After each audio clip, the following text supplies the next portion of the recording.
प्रधानमंत्री के राष्ट्र के नाम संबोधन के बाद कुछ ऐसे लेख सामने आए हैं जिनमें दावा किया गया है कि आज़ादी के पहले भी भारत वास्तव में टीकों के मामले में आत्मनिर्भर था।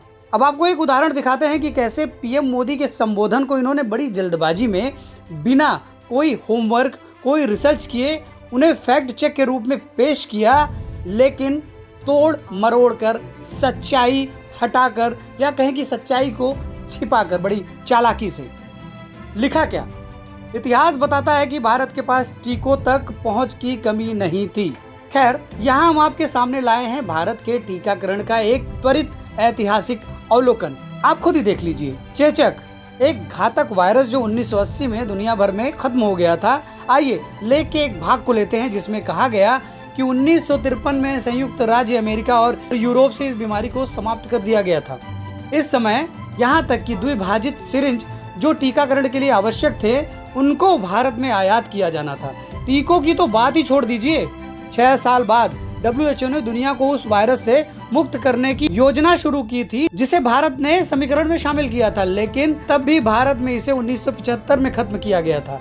कुछ देशों में इस बीमारी के वास्तव में समाप्त होने के बाद संयुक्त राज्य अमेरिका के 2 दशक बाद भारत में चेचक को समाप्त किया गया था। इसे नोट कर लीजिए। पोलियो, जैसा कि लेख में दावा किया गया है कि इसका पहला टीका 1960 में मिल गया था।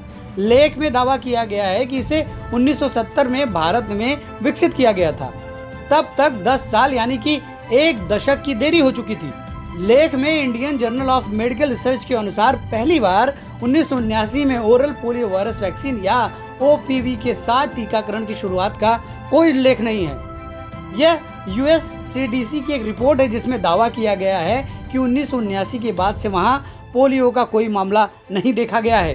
एक बार फिर भारत उस तस्वीर में भी नहीं था जब अन्य देशों ने वायरस को प्रभावी ढंग से निपटा दिया था। इंजेक्शन योग्य पोलियो टीकों को वास्तव में 2006 तक भारत में उत्पादन के लिए लाइसेंस नहीं प्राप्त थे और 2014 में ही भारत को वास्तविक रूप में पोलियो मुक्त घोषित किया गया था। फिर से 35 साल बाद यह मिशन पूरा हुआ जो कहीं और सालों पहले हासिल की जा चुकी थी। इसी तरह 1982 में अमेरिका में हेपेटाइटिस B के टीके की शुरुआत के बाद इसे भारत में टीकाकरण कार्यक्रम में शामिल होने में 2 दशक लग गए थे, और वह भी केवल 14 महानगरों में। जापानी इंसेफेलाइटिस वैक्सीन की खोज 1930 में की गई थी, लेकिन इसे 2013 में भारत में पेश किया गया था।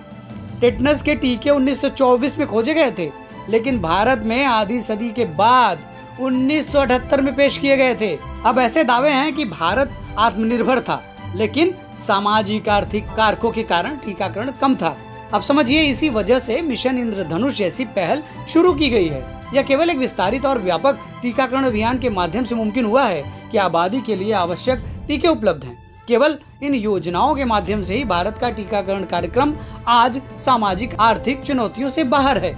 इसमें कोई दो राय नहीं हो सकती कि 1 साल के भीतर ही वैश्विक महामारी कोविड-19 के 2 मेड इन इंडिया टीके और फिलहाल 23 करोड़ लोगों के वैक्सीनेशन से भारत ने वास्तव में अतीत के प्रचलित रुझानों को उलट दिया है। ऐसे में यह बहुत महत्वपूर्ण हो जाता है कि बातों को तथ्यों और पूरी तस्वीर के साथ प्रमाणित किया जाए। कहीं ऐसा न हो कि हम खुद को एक तरफा इरादों से चित्रित, एक तरफा छवियों के साथ धोखा देने वाले बन जाएं, जैसा कि इस लेख में प्रतीत होता है।